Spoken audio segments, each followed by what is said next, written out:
ನೀವು ನೋಡ್ತಾ ಇದ್ದೀರಾ ನ್ಯೂಸ್ ಫಸ್ಟ್ ಲೈವ್. ನಾನು ವಿಜಯ್ ವೀರಪ್ಪ. ಮೊದಲಿಗೆ ಹೆಡ್ಲೈನ್ಸ್. ಸಿನಿಮಾ ಕಥೆಯನ್ನು ಮೀರಿಸುತ್ತೆ ಐಶ್ವರ್ಯ ಗೌಡಾಳ ಐನಾತಿ ಕೆಲಸ. ಮಳವಳ್ಳಿಯ ಕಿರುಗಾವಲಲ್ಲೂ ಚೀಟಿ ವ್ಯವಹಾರದ ಹೆಸರಲ್ಲಿ ಉಂಡೆ ನಾಮ. ಬೆಂಗಳೂರಿನ ಆರ್ಆರ್ ನಗರದಲ್ಲೂ ಅಣ್ಣಮ್ಮ ಉತ್ಸವದ ಹೆಸರಲ್ಲಿ ಬಿಲ್ಡಪ್. ವಿಐಪಿಗಳ ಪರಿಚಯ ಮಾಡಿಕೊಂಡು ವಂಚನೆ ಮಾಡೋದೇ ದಂಧೆ. ಐಶ್ವರ್ಯ ಹರೀಶ್ರನ್ನ ವಶಕ್ಕೆ ಪಡೆಯೋಕೆ ಪೊಲೀಸರ ಪ್ಲಾನ್. ಕೋರ್ಟ್ಗೆ ರಿಮಾಂಡ್ ಅರ್ಜಿ ಸಲ್ಲಿಸಿ ಬಾಡಿ ವಾರೆಂಟ್ ಪಡೆಯೋಕೆ ಸಿದ್ಧತೆ. ಚಿನ್ನಾಭರಣ ವಶಪಡಿಸಿಕೊಂಡು ಸ್ಥಳ ಮಹಜರು ಮಾಡಲಿರುವ ಅಧಿಕಾರಿಗಳು. ಬೆಳಗಾವಿ ಜಿಲ್ಲೆಯ ಇಬ್ಬರು ಸಚಿವರ ನಡುವೆ ಮತ್ತೆ ಮುನಿಸು. ಆಪ್ತರಿಗೆ ಕಾಂಗ್ರೆಸ್ ಜಿಲ್ಲಾಧ್ಯಕ್ಷ ಹುದ್ದೆ ಕೊಡಿಸೋಕೆ ಲಕ್ಷ್ಮೀ ಹೆಬ್ಬಾಳ್ಕರ್, ಸತೀಶ್ ಜಾರಕಿಹೊಳಿ ಫೈಟ್.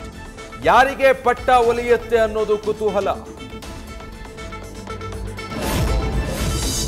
ಕಾವೇರಿ ತೀರದಲ್ಲಿ ನ್ಯೂ ಇಯರ್ ಪ್ಲಾನ್ ಇದ್ರೆ ಬ್ರೇಕ್ ಹಾಕಿ.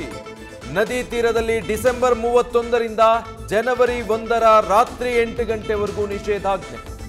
ಕೆಆರ್ಎಸ್ ಹಿನ್ನೀರು, ಬಲಮುರಿ, ಎಡಮುರಿ, ಕಾವೇರಿ ತೀರಕ್ಕೆ ನಿರ್ಬಂಧ.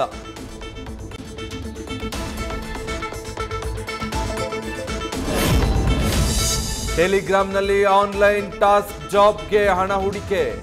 ಸ್ನೇಹಿತರ ಬಳಿ ಸಾಲ ಮಾಡಿ 85,000 ರೂಪಾಯಿ ಹಾಕಿ ಲಾಸ್.